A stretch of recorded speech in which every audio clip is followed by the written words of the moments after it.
how do you say?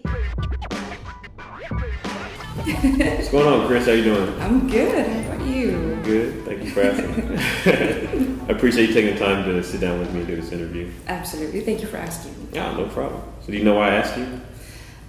Because we're friends. Yeah. Okay. And I think you're an amazing person. Thank you.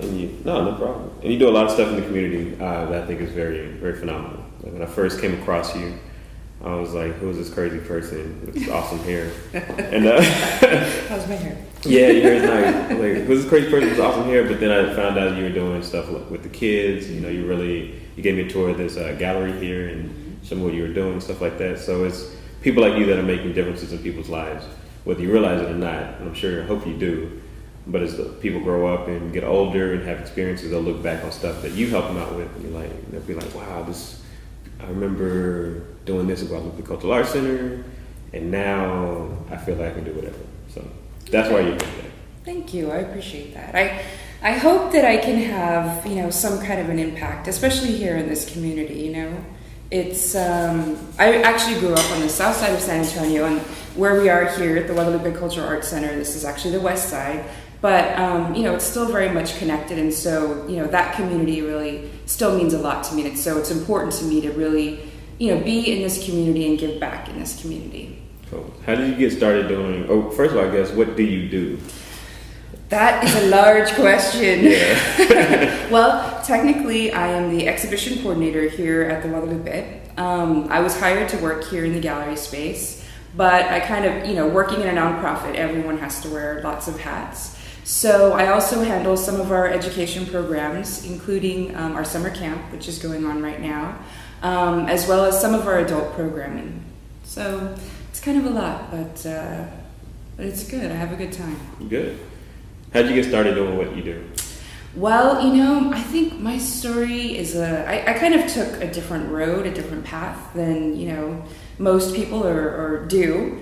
So I went to college, right out of high school for a brief moment in time. And then, that just didn't work out for me, and life happened and, things happened, and I stopped going to school. And so I worked for like 10 years as an administrative assistant, and really pretty much hated that every single day of my life and doing that. And just sort of realized at one point that it wasn't something that I wanted to do for the rest of my life. So I always say I'm a late bloomer, and I went back to school into my 30s at probably maybe like 31 or so. I just kind of had things that were going on in my life. I was married at the time, and I just made the decision that I wanted to go back to school and get my degree in something that I could make a career out of and that I would enjoy. And basically because I'd had this job that I'd hated for so long, for so many years of my life. So I really wanted to be able to do something with my life and have a career that I could really focus on and enjoy. So I went back to school. I went to UTSA. I'd only been to Incarnate Word previously. So I chose UTSA because they do have an art history program. And in thinking about my life and thinking about, what would be a good career path for me, because I'd done everything at that point from, I think originally I was political science when I first started right out of high school. And that was interesting. But I still love politics, so there's still kind of that interest. But then I switched from that to, I think, English at one point, because I'm a really good writer. I write very well, and I write all the time. And although I don't really explore that too much in terms of my career or professionally, but I love to write, so I'm a good writer. So I was English for a little while. And then I switched over to business, I think, was the last one. But business just seemed so kind of like generic, and yeah, exactly. So I just thought, and it was at that point actually when I was business, I was going back to school at Incarnate Word kind of part-time on and off, but going to school part-time, you just feel like you're never going to finish. And so I was kind of doing that, baby steps here and there. But so finally I was like, I just need to get my degree and a career, in a field that I know that I'll enjoy. And so I'd always loved, art and art history, and most especially Latino and Chicano art. My mom was really at one point involved heavily with Gallista Gallery, which is here on South Flores. And so she was really the first person to kind of expose me to real Latino art and what it meant to be a Latino and express and create and produce work. And so that was kind of the first time that my eyes were really sort of open to that sort of work. And then after that, here in San Antonio, I can't remember exactly when this was, but when Cheech Marin brought his exhibition here, Chicano Visions, to San Antonio Museum of Art, and then having experienced the artwork and such at Gaista on that level of kind of a local gallery space, and then after that, seeing Chicano and Latino art in a museum space at San Antonio Museum of Art, which is this, beautiful large building.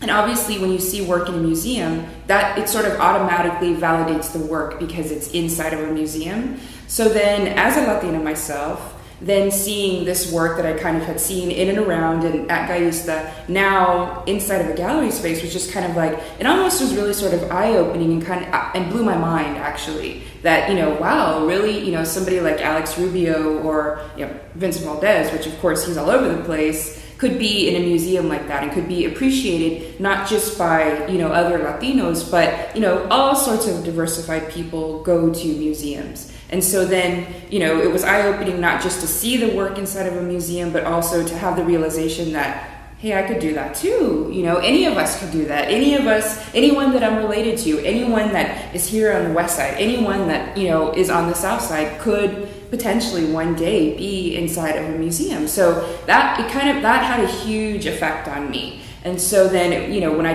was making my decision to go back to school, I made the decision to go to UTSA because they have an art history program, and they also offered classes, like Chicano art and things like that, so that, I could explore those areas as well on a scholarly level. So I made the decision, went back to school. Again, because I sort of had changed my degree a couple of times, it took me a little bit longer to get through that. But also, when I made the commitment to do that, I had a full-time job still working as administrative assistant at that point. And so I went to my boss and said, I want to work part-time because I want to go to school full-time. And I was fully prepared at that point that if they said, no, sorry, we need someone here full-time, that I would just go to Barnes & Noble or something and just work part-time so that I could get through school. But fortunately, they were great to me and they were like, hey, you know what? That just means we have to pay you less, right? Because you're going to be here half the time. So I was like, sure, okay, I guess it works out for everybody. So they were great to me and I went back to school and they were great with my schedule. So it took me probably about 2.5 years to get all the way through the program, and picking up all the classes that I had to, and because of switching schools and such. And I really found, that I enjoyed art history, and mostly because I hadn't really anticipated that it was tied so closely to history, which I know makes me sound like a huge fool. But, learning it, there's just so much more involved, I guess, and kind of all of the different components in terms of when you go back and look at history and wars and such, you can tie all of those things to different types of art movements. And not just wars, but any of the major milestones that happen in the world over time, you can always tie that back to some sort of an art movement, something that's going on, something that's happened in the world, and people are now creating things based off of that. So I really loved it. I really loved UTSA. But as part of my degree plan, I had to do an internship. So I called up the McNay Art Museum, their education department, and said, hey, I want to come and work for free, right? Because that's what an internship is. And they were like, sure, come on out, right? So I did an internship over the summertime, and I was graduating that following fall. And, worked my butt off basically, but I enjoyed working there so much, and I loved the people that I was working with, and the building is absolutely beautiful. And so I thought, okay, well, what could I do to get a job here, being exactly a month out from graduation?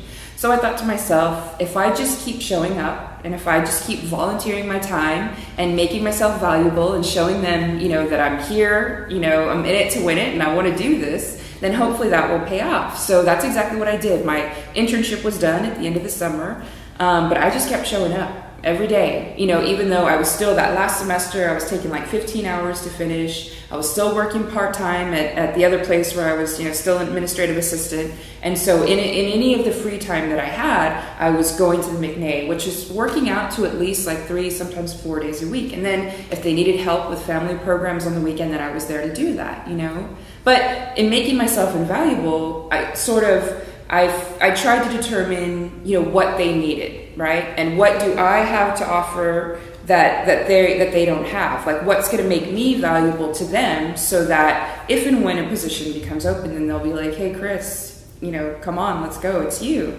And so they had a real hole in terms of like graphic design and that sort of thing. And I had, fortunately, I mean, it's interesting when I think back now at this point how my life and my career, and it just seems like everything sort of has led up to a certain point, which I should think about now, because sometimes I think about my life and I'm like, I don't know where I'm going. But I just have to think back and realize, all of these little steps are taking me somewhere. So, okay, I remember that now.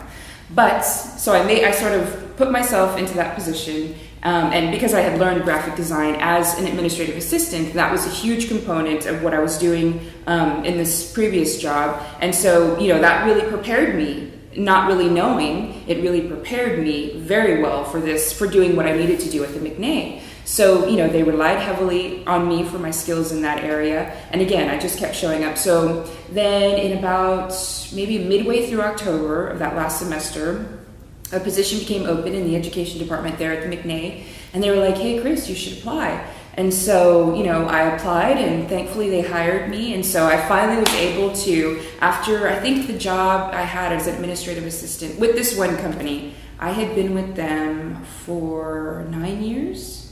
And so I was finally able to go in. It was like I felt so accomplished at that point when I could go into the office of my boss and say, I'm giving you my 2 weeks notice because I'm going to graduate in 2 months. Like, I'm giving myself chills here. I'm going to graduate in 2 months, and I have a job now. Because to me, it was really like the realization of a goal, because going back to school and telling myself, I'm going to get, I want to have a career in something that I really care about and enjoy. And then it was like all of a sudden it just sort of flooded my brain that I actually did that, I actually made that happen. And I've put myself on this path, and I'm doing something that I want to do and that I want to, that I know that I'll enjoy.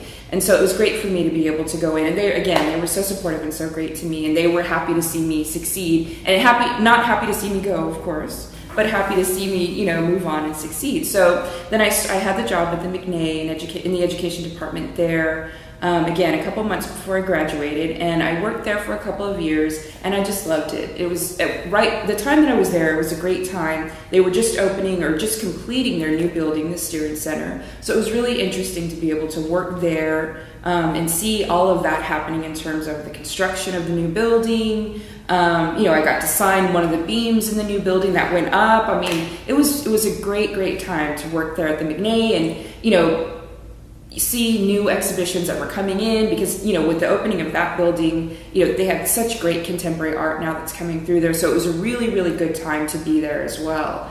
But honestly, my concentration was always contemporary Latino art, and that's what I'd focused on. So when this position became open here at the Guadalupe, exhibition coordinator, I thought, this is it. And of course, me being from San Antonio, I have always known in my lifetime about the Guadalupe Cultural Arts Center. And so to me, it was like, if I could work at the Guadalupe, that was my dream. That was my goal. And if I could work at the Guadalupe in the capacity of, somehow being involved with the gallery space. And it's like all of a sudden the culmination of all of my dreams, have come to this. I always tell people, but most especially women, that I come across my story. And that's because I didn't take a traditional path. I went back to school later in life. I had issues in terms of, making the right decisions, as we all do, in all aspects of my life. But, I think that it's helpful for other people to understand where I come from, in terms of the fact that I didn't take a traditional path, And so I think that can be helpful to other people and other women especially, because I always like to say, if I can do it, you can do it too.